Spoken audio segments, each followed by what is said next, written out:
Hi, everybody. My name is Kelly, and for my senior thesis, I chose to study racial disparities in juvenile delinquency. Every year, over 2 million juveniles are arrested in America, with African American youth being 5 times more likely to be detained than their white counterparts. Why is this important? This continues the cycle of African American males being incarcerated. Racial disparities in juvenile delinquency only contribute to and continues the school to prison pipeline that directly affects African American males being incarcerated at extreme rates. Extreme policies and school systems play a huge role in contributing to juvenile delinquency and eventually push this targeted group out of the school systems. The way in which things are in both our school systems and justice system will continually adversely affect African American males if people are not aware of the causational risk factors and disparities within. African American male youth who are arrested, charged, and released are thrown back into the same environment, peer group, and influences.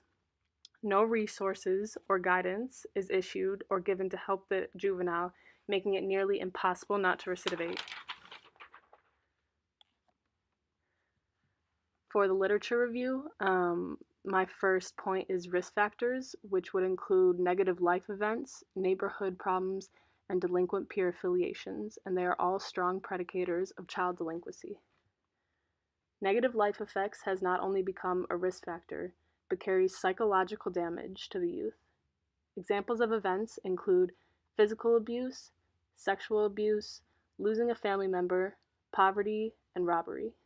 Youth often respond to traumatic events with aggression or behavioral problems, affecting them both inside and outside of the classroom. Neighborhood problems are another risk factor that play into delinquency of African American males. Residential instability, single-parent households, poverty, and ethnic heterogeneity are all indicators of a neighborhood's social disorganization. If a youth's neighborhood possesses heavy gang presence, vandalism, and incivilities, in turn, both residents will feel unsafe and delinquent behavior will be developed and present. Lastly, if a youth begins to associate with deviant peers, they themselves will adopt delinquent behavior. The school prison pipeline.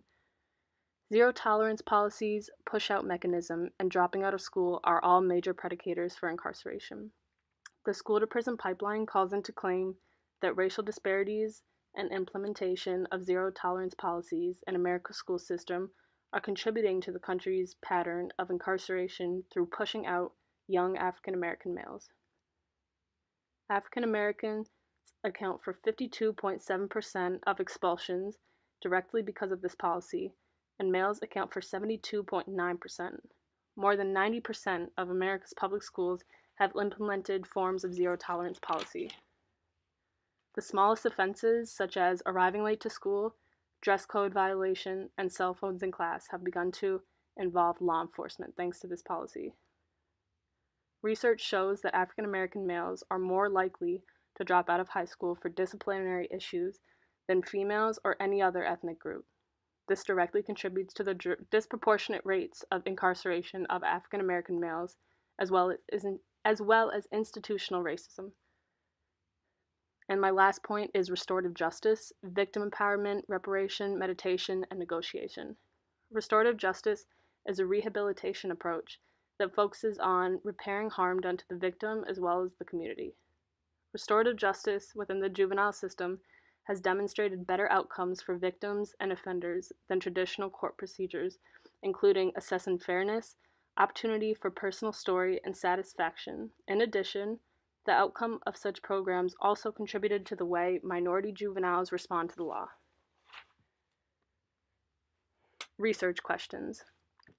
The two research questions I focused on was, is recidivism more likely among young African American males, and what is one prevalent factor setting African American males up for failure once arrested? Recidivism is highly likely when thrown back into the same environment. Containing lack of guidance and resources, one may have probation for a short period of time and then they're back fending for themselves. Even on probation, a probation officer will check in with the youth or conduct certain drug screens but this is still not sufficient guidance, deterrence, or support. A common theme I found in my research is the lack of competence and knowledge of most public defenders placed on these young males' cases. Many of the youth involved in such crimes are unable to afford a private attorney, forcing them to settle for a public attorney appointed to them. Public defenders are heavily overworked and given extreme amounts of case loads, making them not fully prepared for all cases and having to make big decisions without being aware of all the facts. In result, implicit bias towards their client unquestionably thrives. Does this in turn fulfill the client's right to effective representation? Not only are African American males facing systemic racism in the courtroom, but also have their own defender to fight against. The methodology I used was content analysis on Ben Lear's Netflix film They Call Us Monsters. This film follows 3 minority juveniles who are all incarcerated for serious crime. This film perfectly connected to my thesis in relation to risk factors, environmental factors, family history, and lack of sufficient representation and guidance. One boy who is released in the movie inevitably recidivates once he is thrown back into the same environment full of drugs and gangs with no guidance present. I also looked for risk factors in the film that connected to my thesis. Each boy had behavioral issues in school, lived in single-parent households with lack of guidance, and had experienced traumatic events, and also had family history and expectancy of gang involvement. For my results, my main theme for my results is lack of focus for rehabilitation in juveniles.